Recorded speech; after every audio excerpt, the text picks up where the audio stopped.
Cognizant to the needs of our learners, parents, and teachers, the Department of Education provided us with powerful tools for productivity that will allow us to foster critical thinking skills, problem-solving skills, communication and collaboration skills to be compassionate, responsible global citizens. Join us and discover new ideas in our series of professional development training program with the ICTS Edtech Unit and Microsoft Education Philippines. Together, we will equip our learners and empower our fellow educators for a dynamic future. Para sa bata, para sa bayan, at para sa guro. Sulong Edukalidad.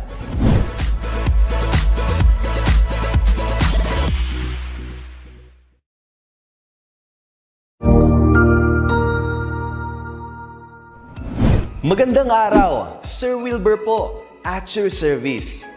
Narito ang ETUlay upang gabayan ka sa inyong pag-aaral upang lubos na maunawaan ang iba't ibang paksa o subject.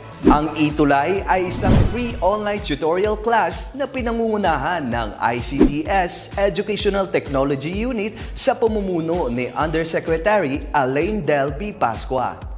Ang programang ito ay hindi lamang para sa mga bata, kundi ito rin ay magsisilbing gabay sa mga magulang at mga guro kung paano nila ituturo o gagabayan sa bawat asignatura ang kanilang mga anak o mga estudyante. Sa kasalukuyan, ang self-learning module mula sa rehiyon ng Calabarzon at kilala sa tawag na pivot ang ginagamit sa ating ETUlay online class. Kaya ano pang hinihintay ninyo? Ihanda na ang inyong mga ballpen o lapis, papel o kwaderno at samahan kaming itulay ang pagkatuto para sa bawat batang Pilipino. Sama-sama tayong magtutulungan para malampasan ang mga hamon sa panahong ito. Halina't matuto kasama ang inyong online tutor sa oras na ito.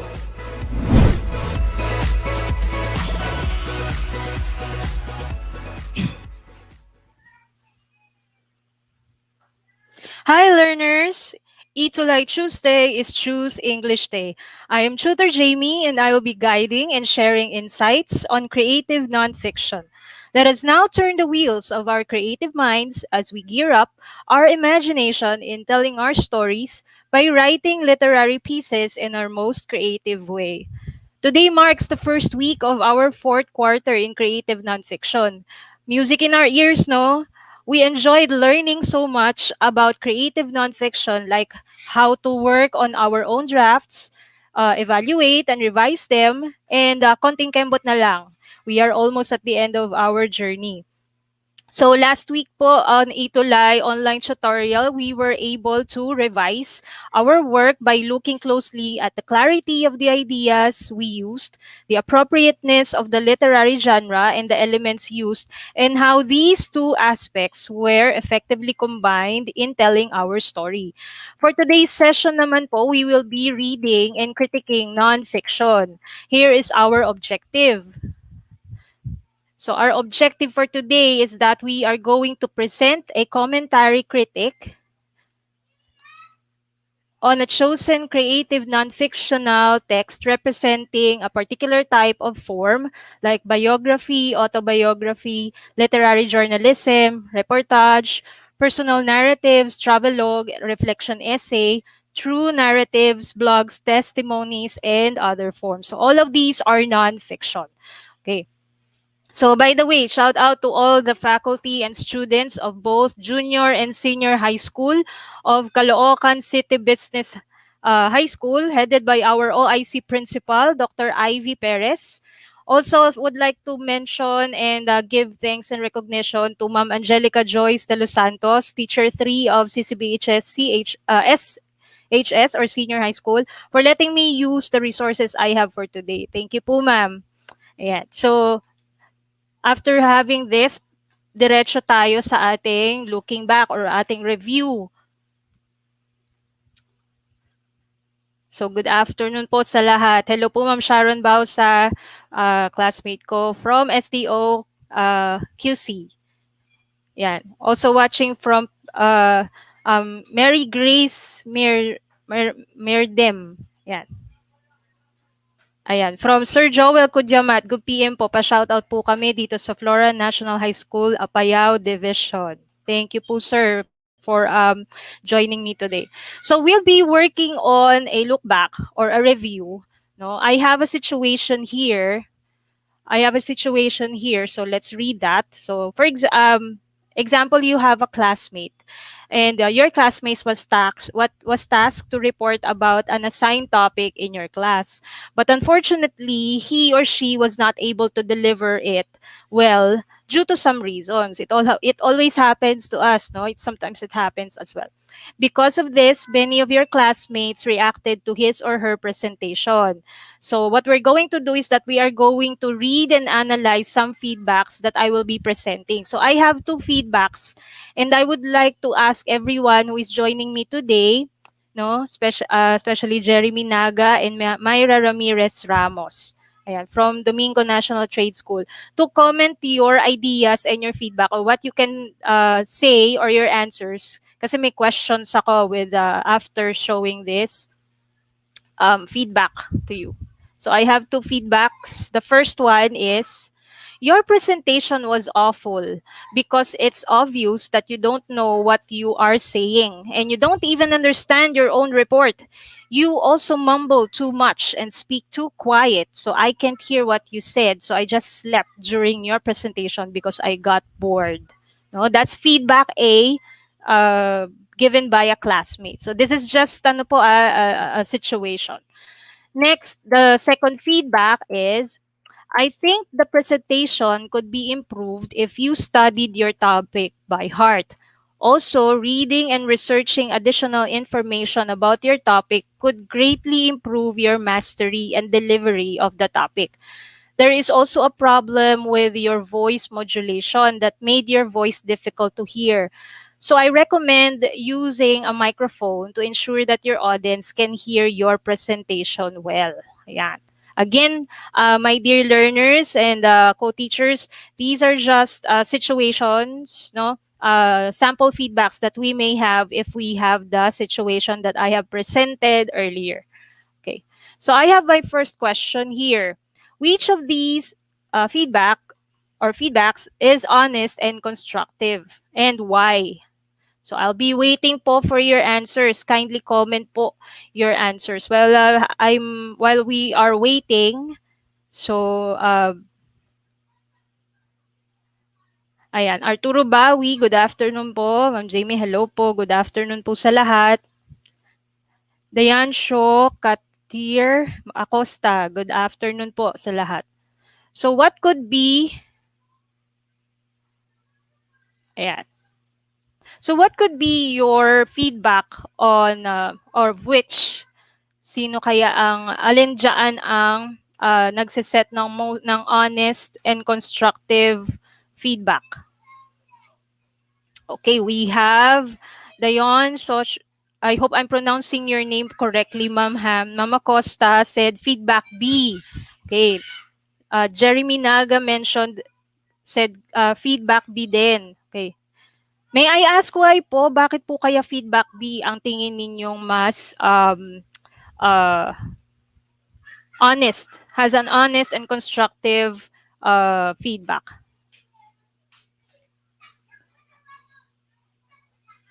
Mark Platon said, the feedback on both scenarios are being honest, but the feedback A is more honest. There. Thank you po, Sir Mark Platon.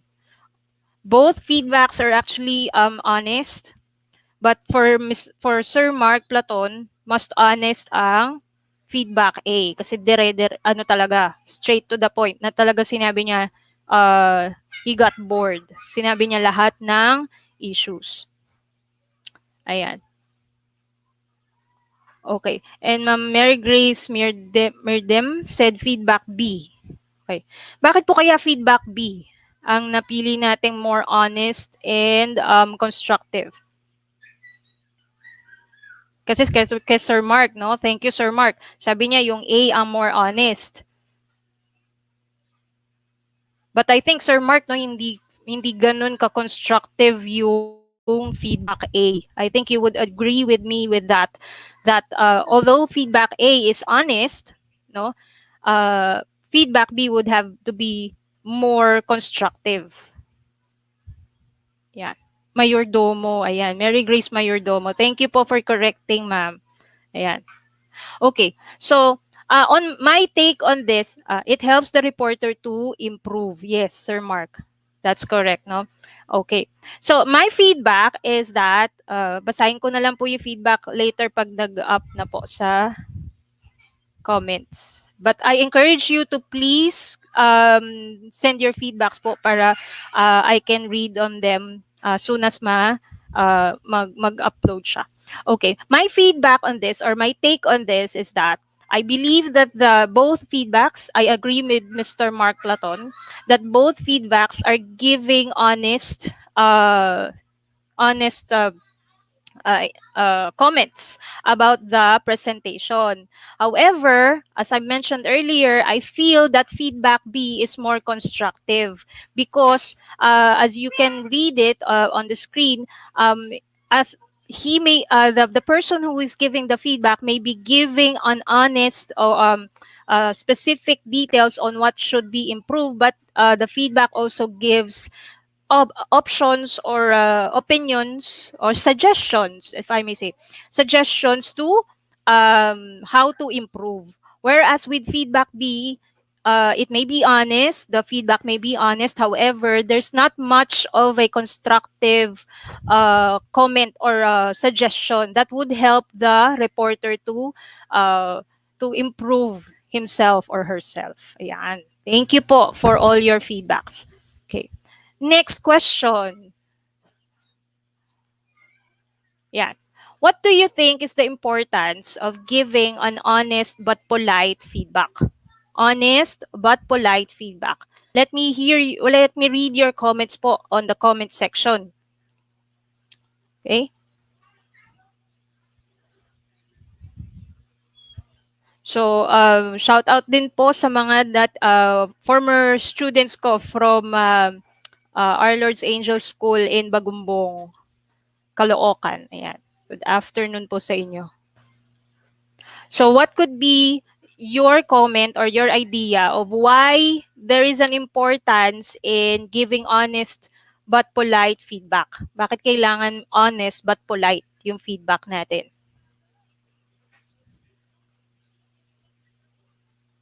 Yan, Sir Mark Platon, thank you po. It gives self-improvement. Okay, thank you po. So the polite feedback and the honest feedback, honest but polite kasi most of the time, di ba, the truth hurts. It really hurts the feelings. However, most of the time it must be heard, no, for us to improve. But we have to do it in a polite manner. Ayan. Ma'am Dioncio Katir Acosta, for them to understand clearly, that would be one, without hurting their feelings. Ayan. Thank you po, Ma'am Acosta. That's correct, no? I agree with that. Comment po na for us to be understood without not really hurting the feelings but medyo ma-minimize yung hurt ng feelings kasi even though they would not claim it or they would not say it, they would be hurt kahit anong feedback. Someone would be hurt kasi especially when someone feels that he or she is doing the right thing. But of course, we are all coming from different points of views, and we are also coming from different scenarios, no, para may pinagdadaanan tayo lahat. So, kindness through polite feedback is always a good idea. Ayan. Sabi rin ni Ma'am Sharon Bausa, it opens the room for improvement. Yes, ma'am. Thank you. Okay, so that would be our, thank you po for the active participation on these questions. Si Sir Mark Platon, sabi niya, it gives the presenter ways of preparing your report and present it in more details or with more details. Yeah. So maybe next time, no, you would help the person or you would help your classmates, no, my dear learners, you would help your classmates be better next time. Kasi you're the one who is looking or who is hearing the person in front of you. So giving an honest and polite feedback would be very much appreciated and talagang makakatulong to dun sa improvement of the speech or of the activity. Ayan, thank you po. Now, we have this word critic, no? Parang social ang dating niya, critic, Q-U-E. Ayan. I found the definition and some etymology of what critic means. Ayan.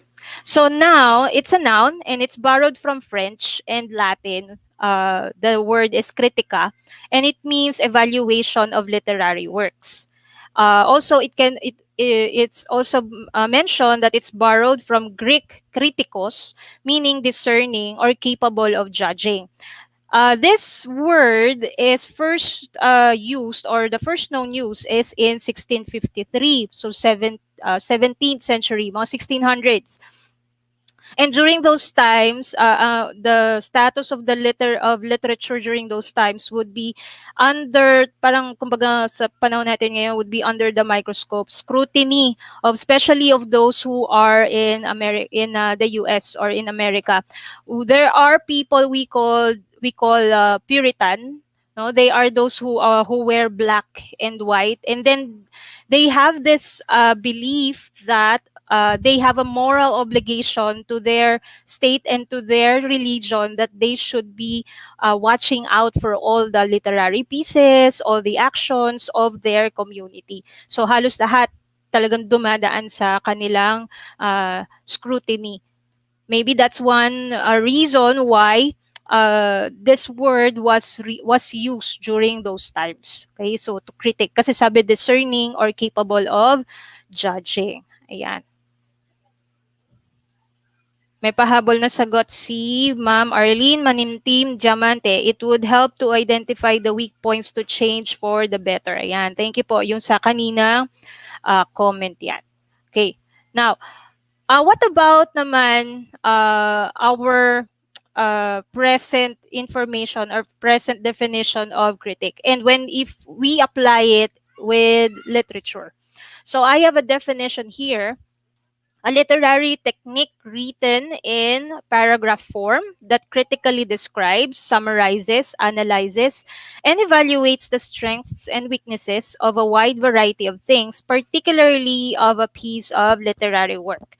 Okay? So it may be a critical essay, a review, or an article evaluating a literary piece. When we say a critical essay, so most of our learners, you may have learned how to write a critical essay, no, sometime in junior high school, pati ngayong senior high school. Also a review. So most of the review that we know, or that commonly known to us, are the reviews that we read on newspapers, or the reviews that are given by blogs on the internet. There are also reviews that are given on magazines. No? So those are reviews. One review that we can also find are those that are written at the back of a novel, ng book. So when you go to a bookstore, and you find books under, especially those who are that are under bestsellers for the month or for the year, and you look at it, you would find under synopsis of that book, you would find like review from acclaimed critics, no, that it's actually our basis for if for knowing if the book is good to read, or best to read, or we should or we should not read it, or get it, no, there. And then, critique is vary widely. Yun nga, yung mga binanggit natin kanina. And from giving reviews of books to rhetorical analysis of an artwork. So when we say vary widely, hindi lang siya pang stories, novels, literary pieces. It can also be other forms of art, like what? Like paintings, no? Sculptures. Nowadays, we also have film. Marami yan. I remember during my college days, no, in Pamantasan ng Lungsod na Maynila, when we are given a task to review or to watch a certain movie and then submit analysis on it, we would look at the reviews especially from, or we would hear reviews especially from those classmates, from our classmates who have already watched it, no, kasi we are given the opportunity to like choose which movies we would like to watch and then give a critic on it. Ayan. So marami pa. Sometimes we also have reviews or analysis or critic on songs, music, 'di ba? Dances, parang kahit ano na eh, basta a way of life, people's way of life, we always put, or we can find critic, no? There. And then it serves as a scholarly detective authentication of art. Detective or authentication of art. Like what I've said earlier, no? When you go to for example, a book or a novel, when you are finding a novel or a book, and you want something that is worthy of your time of reading, you would look at the reviews at the back of the novel, or of the book, because it would be like your it would determine if the book is really good or not. So you would read that and you would take their word for it, especially kapag, diba, pag highly acclaimed yung mga critic. And then if you see, like, I don't know with the others, with the learners, but sometimes if I see a book that is parang adapted to movie already, I would say that it's actually a good book or a good novel or good story. Kasi putting it into having it published is one thing, but putting it into a movie, that's another, and it's more profitable pag sa movie na nilagay yung story or na na-adapt na sa movie. Yeah, so it highlights shortcomings and strengths. So that's what critic does, or that is the highlighted, or the most important objective of critic, to highlight shortcomings and strengths. Bakit shortcomings, Tutor Jamie? Um, as mentioned earlier by most of our viewers, no, we have to look in a literary piece, especially if it's draft. If you remember our lesson last week, we have to look not only into the strengths but also on the shortcomings. Kasi even if we have a lot of strengths but we have some faults, pag hindi natin inayos yun at nilinis yun, it may be, there's a possibility that those shortcomings, however small it is, would be like a pebble that starts an avalanche. No, baka kasi yun pa yung maging cause ng pagbagsak nung story mo or nung novel mo. So or nung art. That's why we have to uh, hear the shortcomings, no, know the shortcomings from other people as well, and also the strengths. We do something with the shortcomings, and then we highlight, or we work on the strengths pa, mas ginagawa pa nating better. Ayan. Okay? So may mabuti, may masama. Now, let us try to critique, or let us try to differentiate critique from criticism. Kasi ako, there was a time that I find criticism the same with critique. They may be the same in some aspects, but let us try to look at their differences para we would be able to know which one to use, especially in literary pieces or literary analysis, and which ones to avoid, o yung parang wag natin papansinin. Okay? So, meron ako ditong dalawang goma, a red and a green one. Ngayon ko lang siya napansin. Okay? So, to illustrate their differences and their similarities, I use, of course, the very famous Venn diagram. So, both critique and criticism are both forms of feedback. No, that's what the exercise we had earlier. And critique is a detailed analysis with conclusions based on evidence and inference. No, evidence based siya, fact based siya, and it's mostly descriptive and balanced. So unbiased and critic, because you are giving both the positive and the negative aspects. So hindi puro negative. Okay. For criticism naman, it's an expression of mere disapproval of or fault finding. It becomes judgmental. With literary piece, we do the critic part. No, we may hear or we may see some criticisms, we may hear criticism or we may say criticisms. However, it's not really academic. Parang hindi siya talaga accepted as something uh, educational or academic nga or formal. Mas critic 'yon. Okay? And we put with being it an academic, we have to justify, we have to give our conclusions, which are based on the findings, the information that we have gathered. Pag criticism, basta masabi mo lang, it's just an expression. No, it may break someone's heart, or it may cause someone to be hurt. No, and then pero wala, it's not really uh, written, not really acceptable. And most of the time, criticisms are parang, anong tawag yan? Syempre, kinaiinisan, no? There. Okay? So I have an activity here. What we are going to do is that we are going to analyze each statement, and then we are going to uh, answer. Please answer your or comment your answers on the comment section. Okay, there.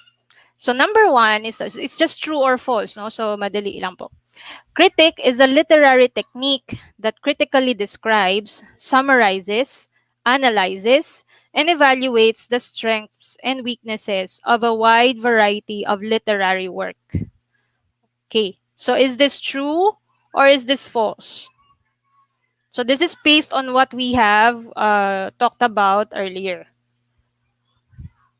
There. Mama Costa mentioned true. Yan. Hintay pa tayo ng ibang sagot, ma'am. Yan. Sir Mark Platon mentioned true. Yan.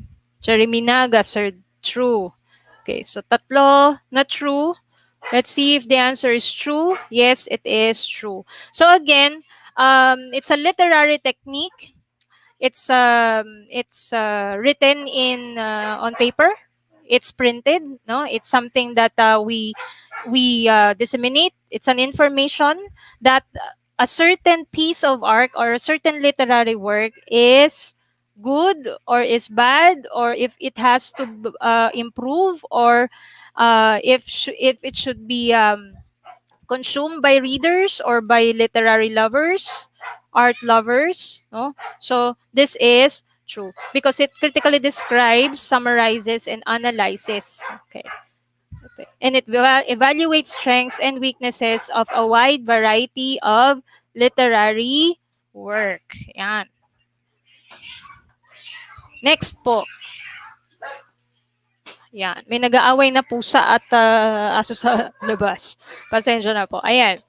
One possible goal of a critic is to persuade the readers to read the work of an author. Ayan. Would it be possible that a critic would help readers to read the work of a certain person or certain author? So is this true or false? Ayan. Danny Casantiago mentioned true. Parang kanina ba po yan nasagot, ano? Okay. Jeremy Naga said false. Mark Platon said true. So as mentioned earlier, di ba? It most of the time serves as an authenticator. When you authenticate, like example, a novel, that means it's a good read. It's something that is really worthwhile of reading. So it sometimes persuade. Sometimes also a critic can be based or can be for the the author, no? So it can be a possible goal or a possible tool. Okay? And our answer, false yung iba. Danica Santiago said false. But the answer is true. Yan. Of course, we may have a different take on this one because sabi ko, ang term kasi is one possible goal. Ayan. Next po. Criticism focuses on fault finding rather than giving a balanced feedback. So is this true or is this false? I remember yung madalas ko mapanood. I always watch a lot of movies, especially animation or animated movies kasi yung aking bunso mahilig manood. I'm not sure if you have watched it, no? Yung sa Ratatouille, no?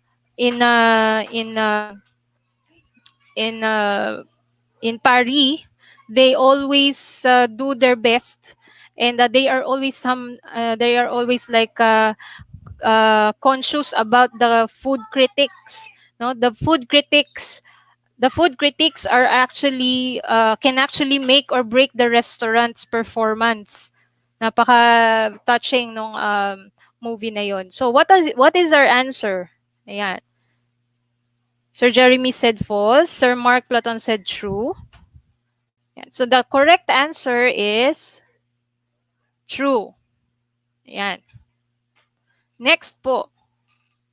Critiquing a work aims to summarize the work. Yan. Balikan natin yung definition natin ng critiquing or ng critic. Diba? It's a literary technique wherein we analyze. We put it in detail. Yan. So, is critiquing a work aims to summarize the work or the literary piece? False, sir, sabi ni Sir Mark Platon. Okay?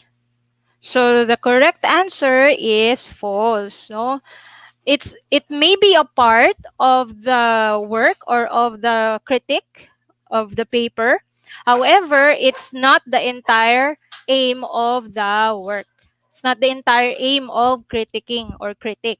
No, you still have to put in details, explanation, justification on why that certain literary work is worthy of a read or worthy of consuming, or if it needs more improvement. Yan. Last na yata ito. Ay, hindi, meron pa ako. Critiquing a work is being polite but straightforward. Do you think that critiquing a work is being polite but straightforward? Parang ang hirap gawin nun, no? You're being straightforward, you're telling the truth kung pangit ito o hindi, but then you have to do it in a polite way. Ayan. So what could be your answer? Jeremy Naga mentioned true. Mark Platon said true. And the answer is true.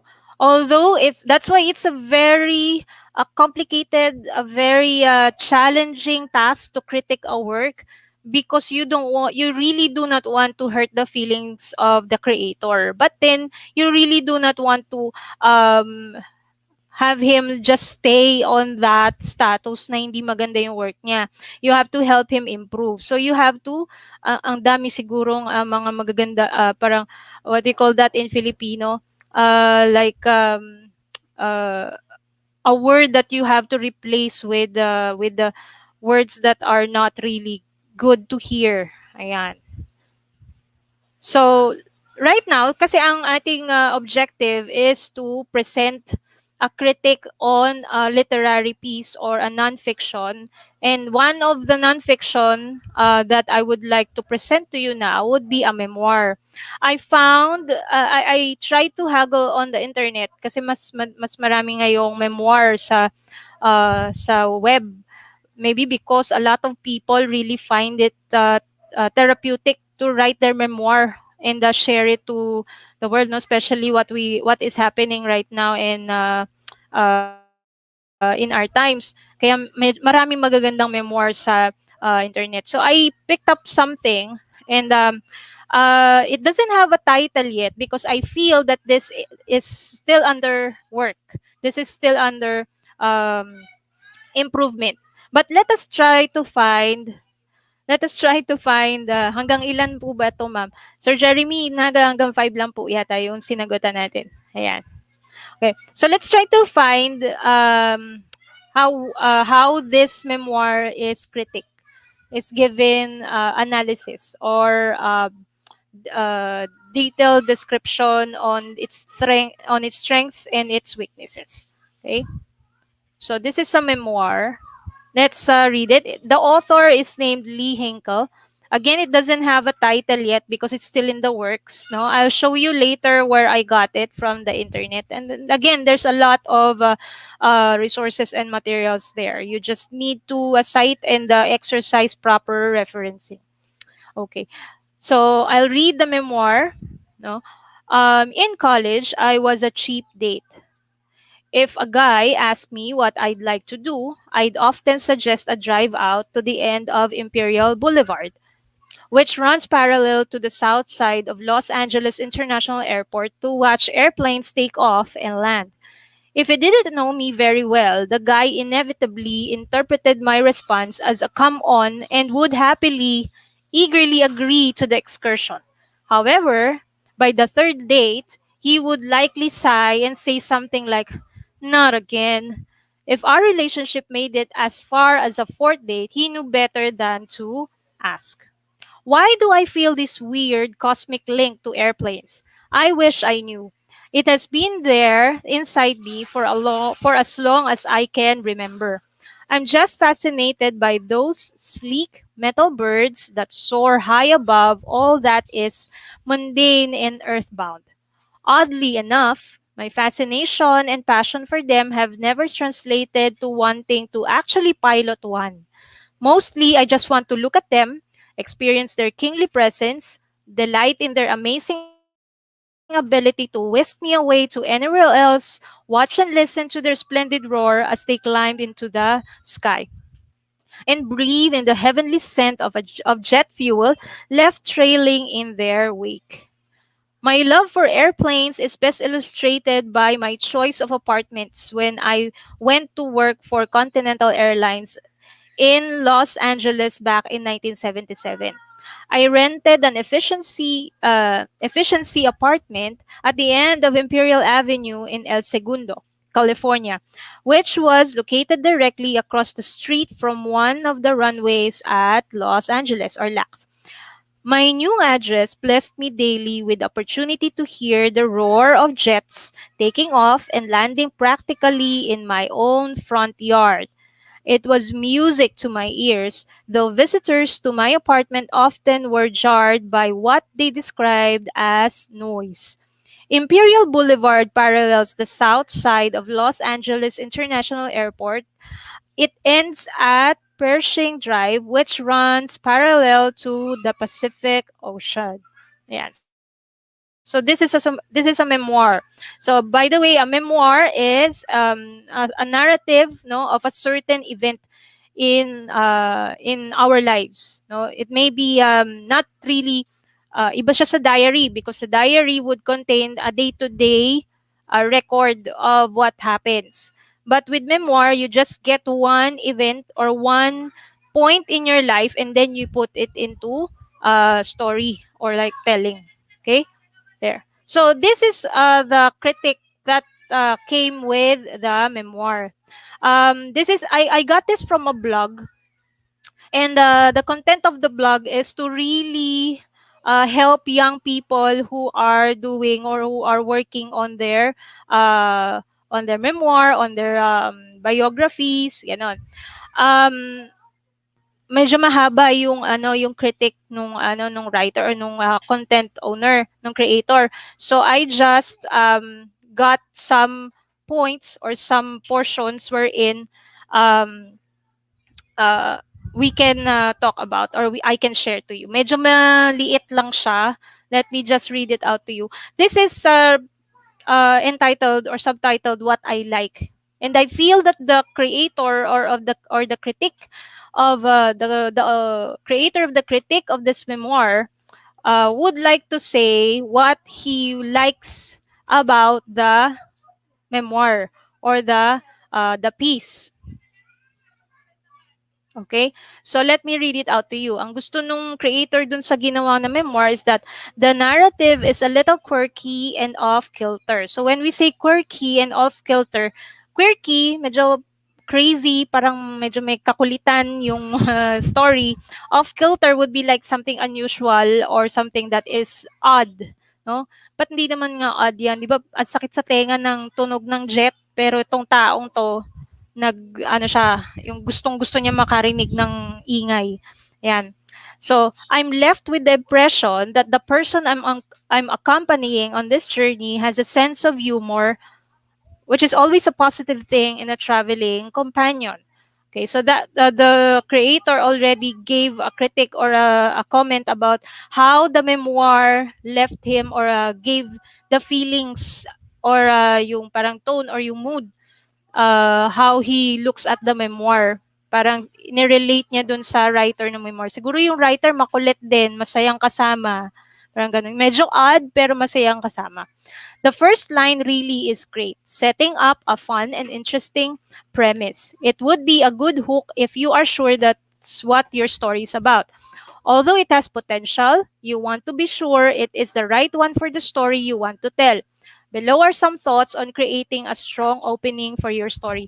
This is what makes a critic very objective or very what do you call this? Hindi siya unbiased, and very uh, polite, because you are giving the what you feel as a reader about the story. If you feel na medyo odd yung story, you would put it there. However, you also give your ideas or you give your opinion on what you think it would be better to replace that issue on the literature. There, sabi ni Mama Costa, fair. Diba? Para hindi puro criticism na parang dinadown na yung writer. But if you criticize, then you'll have to say something or you'll have to suggest something that would help rather than really degrade the writer. Yan. And then here is what the next one. Are you starting in the right place? So like parang giving the writer an idea, giving the benefit of each other. Yes, Mama Costa, thank you po. Every beginning of a story has an inherent promise in it. The words, the events you choose to talk about in the opening paragraph and first few pages are an indication to the reader that those are important and hold weight. So I will not read the whole thing. You can check it on that link, no, Critic Memoir. But this is also something good about a good critic, no, on a literary piece. If you are you have to know something, or kung pwede nga, you have to be an expert in writing a critic. Kasi being an expert on that subject would really help you help others. No? Kasi kung puro opinion mo lang yan without your expertise o hindi mo naman talaga alam yung sinasabi mo, then that may cause more harm than good to the person who is writing. So we really have to know something about what we are setting our critics or our criticisms with. Kasi it would end up na parang talagang nagbabash ka lang if you just say something. And it would feel na parang you really don't know something about that particular art piece if you just give your own idea without being an expert on it. Okay. So next week we will write a mini critique of a peer's work based on coherence and organization of paragraphs, development of literary elements, use of factual information and other qualities concerning form and content. That's Q4 Week 2 next week. Let me end our presentation, our session today by this quote from Marcus Tullius Cicero, one of the profound and most known Roman philosopher, writer, lawyer, and orator. I criticize by creation, not by finding fault. So it says a lot. With that, thank you for today, and I hope to see you next week. These are my references, and have a safe and healthy day for all of us. Stay safe. Bye.